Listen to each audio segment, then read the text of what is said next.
ধান ৰদাবলৈ লৈছোঁ। ভঁৰালৰ পৰা ধান উলিয়াই হৈ চাদৰ ওপৰত দিবগৈ লাগিব।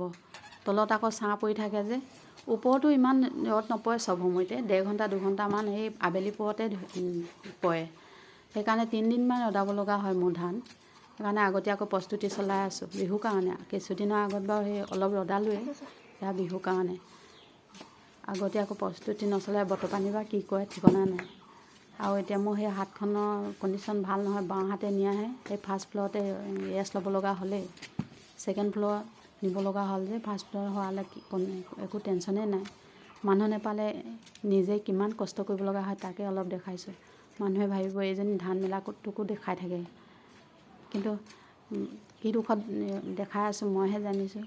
আমাৰ এওঁ কোৱা বুলিয়ে নহয় নহয়, বাকীবিলাকেও কৈ থাকে কি কৰি থাকে কি কৰি নাথাকে। আৰু মই ফাৰ্ষ্ট ভিডিঅ'টো কৰিছিলোঁ বাৰু কি কৰোঁ কি নকৰোঁ দেখুৱাম বুলি, সেয়া দেখুৱাই আছোঁ। অকল দেখুওৱা বুলিয়ে নহয়, মই কাম কৰি অৱশ্যে ভালো পাওঁ বাৰু।